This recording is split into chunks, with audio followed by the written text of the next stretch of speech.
बजेटका दुईटा पाटा हुन्छन् हेर्नुहोस्, एउटा हेर्दाखेरि पढ्दाखेरि सुन्दाखेरि हेर्दाखेरि पढ्दाखेरि अत्यन्त राम्रो क्या।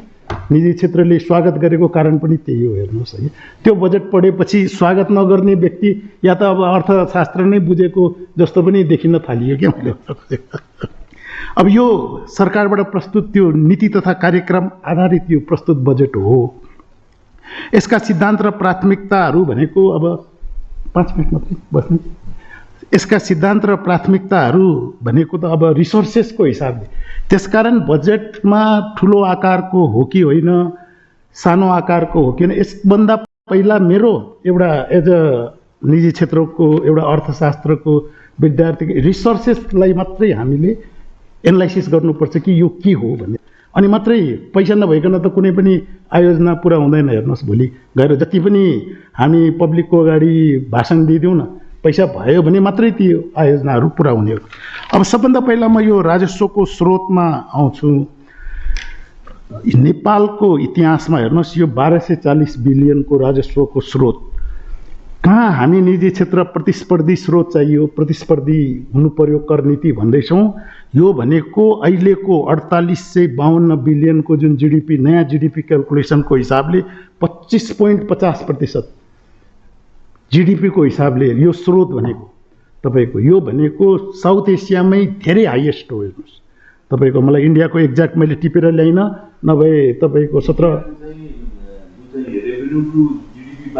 12% छ, यहाँ 25.50 एक्ज्याक्टली 25.50 भनेको के हाम्रो देश कतातिर हामी अर्थतन्त्रलाई ड्राइभ गर्दैछौँ मन्त्रीज्यू, यो हामीले विचार गर्नु पर्यो। अब यो टोटल बजेटको 69% रेभेन्यूको सोर्स मात्रै हो। 69% अफ द टोटल बजेट खाली रेभेन्यूको सोर्स मात्रै हो भन्नुहोस्। अब यो 1240 बिलियनको जुन आयो, झन्डै झन्डै तपाईँको 100 बिलियन के अहिलेको वर्तमान अवस्थामा, पहिला त म के यहाँ एनालाइसिस गर्न चाहन्छु भने के उपयुक्त हो। एकातर्फ अहिले विश्व अर्थतन्त्र नै मा समस्या हेर्नुहोस्, विद्यमान समस्या रुस कोभिड, पहिला त कोभिडको 2 वर्षको प्रभावले समग्र विश्व अर्थतन्त्र झन्डै 20% खुम्चिएको थियो। अब त्यो रिकभरीको बाटोमा छ। दोस्रो, यो रुस युक्रेन वारले धेरै नयाँ नयाँ आर्थिक समस्याहरू सृजना गरिसकेको छ। आज यहाँ अघि हामीले कुरा गऱ्यौँ, आज हामी भारतसँग 65% इम्पोर्ट बेस्ड इकोनोमी हुँदाखेरि त भारतले पहिला आफ्नो आवश्यकता परिपूर्ति गर्छ। उसले तपाईँको राइसमा, विटमा, चिनीमा बेन्ड लगाइदियो नि त, आफ्नो जनतालाई पहिला फिड गर्ने अनि मात्रै बाहिर 15% त्यो त। यस्तो अवस्थामा आत्मनिर्भर अर्थतन्त्रतिर नगइकन, यो नयाँ चुनौतीलाई फेस नगरिकन केही विकल्प छैन। तर अब आत्मनिर्भर अर्थतन्त्रतिर जाने दुईटा बाटो, एउटा आयात प्रतिस्थापन, एउटा उत्पादनमूलक उद्योगको प्रवर्धन। यो भन्ने बित्तिकै हुने कुरा होइन। हेर्नुहोस्, कमसेकम लामो समयसम्म एउटा स्ट्राटेजिकली गयो भने मात्रै हामी आयात प्रतिस्थापन गर्न सक्छौँ, हामी उत्पादनमूलक अर्थतन्त्रतिर जान सक्छौँ। आज म एउटा सानो के एनालाइसिस दिन्छु भने, हाम्रो अहिलेसम्म उत्पादनमूलक उद्योग प्रवर्धन किन नभएको भन्दा हाम्रो कम्पिटेटिभ क्षमता छैन। हेर्नुहोस्, हाम्रो एउटा त ल्यान्डलक्ड कन्ट्रीको नाताले पनि हाम्रो कम्पिटेटिभ क्षमता छैन। एउटा हाम्रो देशमा पूर्वाधारहरूको विकास नहुनु, र मेटेरियल एकतिर छ ल्याउन, एउटा नन टेरिफ बेरियर्सहरू पनि यो अब स्थानीय निकायहरूको एउटा तालमेल नमिलेर पनि भइरहेछ। झन्डै झन्डै 20% को जुन कम्पिटेटिभनेस छ त्यसलाई सरकारले अलिकति एड्रेस गरेको छ दुईटा कारणले। एउटा तपाईँ इलेक्ट्रिकमा सब्सिडी दिनुहोस्, जुन अघि हाम्रो पवन सरले पनि भन्नुभयो। अर्को भनेको तपाईँको ट्याक्सेसनमा सब्सिडाइज गर्नुभयो भने जुन अघि जीडीपीको 25% त्यो भनेको त धेरै हो। यसरी उद्योगलाई प्रोटेक्सन दिनु पर्यो क्या तपाईँको, अनि मात्रै हामीसँग लङ लास्टिङ इन्डस्ट्रियल सेक्टर। अब तपाईँले भन्सारमा ग्याप गरेर आज कुन चाहिँ बढी, आज एउटा सानो बिलेटको यो आइरन एन्ड स्टिलको एनालाइसिस गर्नुहोस् त, फिनिस गुड्समा 30% र र मेटेरियलमा के छ, स्पन्ज आइरनमा त केही पनि थिएन। यत्रो ग्याप हुँदा पो उद्योगहरू फस्टाइरहेछ तपाईँको, नभए त उद्योगहरू फस्टाउन सक्दैन तपाईँको। त्यसकारण हामीले कस्टम प्रोटेक्सन भन्दा पनि हामीले जस्तो इलेक्ट्रिकल सब्सिडाइज, मैले भुटानको कुरा गरेँ, भुटानमा 2 रुपियाँ 40 पैसामा इन्डस्ट्रियल युजको लागि इलेक्ट्रिसिटी दिइरहेछ। यसरी गयौँ भने मात्रै हाम्रो यो लङ लास्टिङ प्रोडक्टिभ सेक्टरको प्रमोसन हुन्छ। अब यो यसपल्ट तपाईँको भन्सार अहिले 3 दिन भइसक्यो बजेट आएको, अब त हामीले धेरै विश्लेषण गरिसक्यौँ मन्त्रीज्यू। भन्सार हरेक आइटममा, एक्साइज हरेक आइटममा बिजोग ढङ्गले बढाइएको छ तपाईँको। अब यो भन्सार बढाएर के हाम्रो कति ठुलो इन्फ्लेसन हुन्छ। अलरेडी अहिलेको अवस्था जुन यो कोभिड पछिको अवस्था, जुन यो रुस युक्रेन वार पछिको अवस्थामा पेट्रोलियम प्रोडक्टको अहिले नयाँ प्राइस 200 भन्दा बढीको आइरहेछ, त्यो कम ठुलो इन्फ्लेसन हो। त्यसपछि हाम्रो करेन्सीको डिभेलुएसन आज ल सत्तान्स ल नेपाली करेन्सीको डिभेलुएसन कति भइसकेको छ तपाईँको, झन्डै 15-16मा हामीले गरिरहेको अहिले 24 पुग्यो। यो कतिसम्म जान्छ अहिले पनि हामीलाई थाहा छैन। हेर्नुहोस् इन्टरनेसनल प्राइस सबै कमोडिटिजको इन्टरनेसनल प्राइस धेरै बढिसकेको छ, लजिस्टिक कोस्ट पनि धेरै बढिसकेको छ। र अहिले इन्डियामा नन टेरिफ बेरियर्स हामी जतिसुकै यो भिसिटिएसहरू सम्झौता गरे पनि नन टेरिफ बेरियर्सहरू इम्पोर्टरहरूले धेरै बुझाउनु परिरहेको छ, चाहे त्यो विशाखापत्तनमबाट ल्याउँदाखेरि होस् चाहे त्यो कलकत्ताबाट ल्याउँदाखेरि। यस्तो अवस्थामा फेरि सरकारले पनि अहिले उहाँ कुरा भयो नि अन्डर इन्भोइसिङ 2-4वटा आइटममा होला अन्डर इन्भोइसिङमा भन्दैन कि छैन भनेर, तर यसको मतलब तपाईँको सबैमा रिफरेन्स प्राइस लगाइदिने, किनभने उहाँलाई त टार्गेट एचिभ गर्नुपर्ने छ।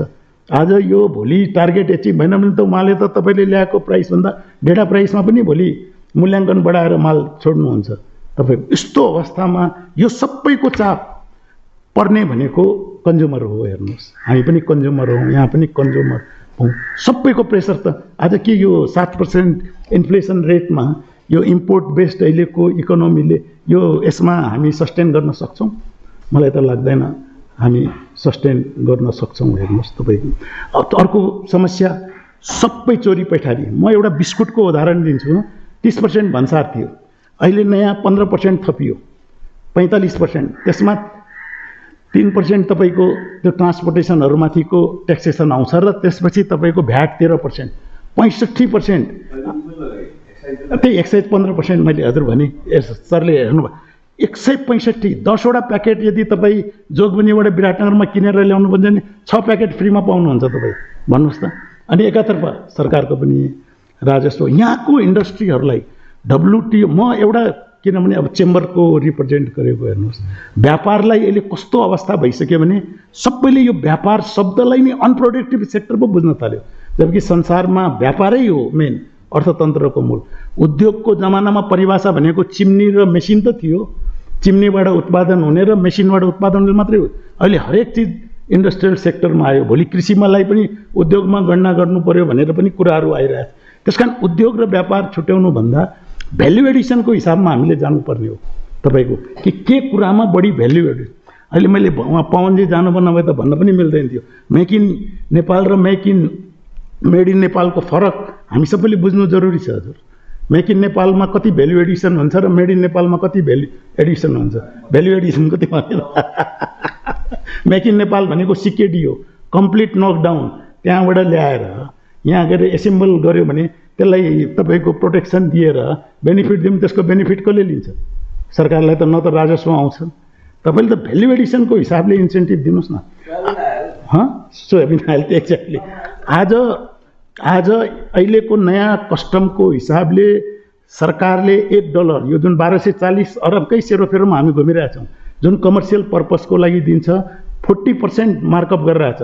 भ्याट, इन्कम ट्याक्स, तपाईँको कस्टम्स, एक्साइज सबै जोडेर 40%।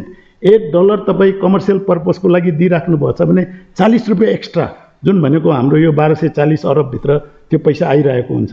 त्यसले गर्दा सरकारको सबै खर्च चलिरहेको छ। हेर्नुहोस् आज त्यो बन्द भयो भने कहाँबाट आउने? हाम्रो यहाँ नीतिहरू क्यालकुलेटिभ नीतिहरू देखिएन कि तपाईँको अलिकति हामीले क्यालकुलेसन। सरकार कुनै हालतमा पनि इम्पोर्ट बन्द गरेर अहिलेको अवस्थामा बस्नै सक्दैन हजुर, जतिसुकै होस्। अघि हाम्रो पवनजी अब त्यत्रो ब्याङ्किङ सेक्टरका चेयरम्यान पनि हुनुहुन्छ, उहाँलाई सुनाउनलाई मैले यो पोइन्ट राखिरहेको। उहाँले भन्नुभयो कि तरलताको व्यवस्थापन कहिले पनि यो फिस्कल पोलिसीले गर्दैन, इन्ट्रेस्ट रेट कहिले पनि फिस्कल पोलिसीले गर्दैन। उहाँलाई यही सुनाउन मैले भन्दै थिएँ कि राष्ट्र ब्याङ्कको अगाडि पनि त्यही कुरा गर्नुहोस् भनेर, किनभने तर फिस्कल पोलिसीले 2टा अब्जेक्टिभ दिइसकेको छ मौद्रिक टुल्सको लागि। एउटा भनेको हामीलाई GDP ग्रोथ 8% चाहियो, इन्फ्लेसन 7%मा। अब राष्ट्र ब्याङ्कको काम हुन्छ कि यो 8% भित्र बस्नलाई हामीले कति लोन डिस्बर्समेन्ट गर्ने, कति के गर्ने, जसले गर्दाखेरि यो 8% को हामी एक्टिभिटिज बढाउँ। त्यसै प्रकारले यो 7% को इन्फ्लेसनमा बस्नलाई कुन हिसाबले मोनेटरी पोलिसी ल्याउने, सप्लाई चेन नबिग्रोस्, अनि मात्रै हामी 7% मा बस्न सक्छौँ क्या। तर अब यो राष्ट्र ब्याङ्कको मौद्रिक नीति र अहिलेको अवस्था हेर्दाखेरि मलाई फिस्कल पोलिसी र मोनेटरी पोलिसीमा कोरिलेसन होला जस्तो एकदम लाग्दैन। हेर्नुहोस्, हामी एकदम निजी क्षेत्र पनि अन्यलमै छौँ कि अहिलेको अवस्था फर्स्ट टाइम मैले मेरो अनुभवमा हेरेको मन्त्रीज्यू कि बरु फिस्कल पोलिसीको आवश्यकता थिएन पार्लियामेन्टबाट पास गर्नु, मौद्रिक नीतिको आवश्यकता जस्तो देखिन थाल्यो क्या। पार्लियामेन्टमा डिस्कसन भएर पास होस्। अहिले हाम्रो आर्थिक गतिविधिहरू सङ्कुचनमा आउने कारण त्यही हो। कमसेकम पार्लियामेन्टमा आएपछि त छलफलमा त आउँछ तपाईँको, एकरो त निर्णय हुँदैन। त्यस्तो अवस्था मतलब एउटा मैले यहाँहरूलाई उदाहरण भावनाको कुरा मात्रै गरेको।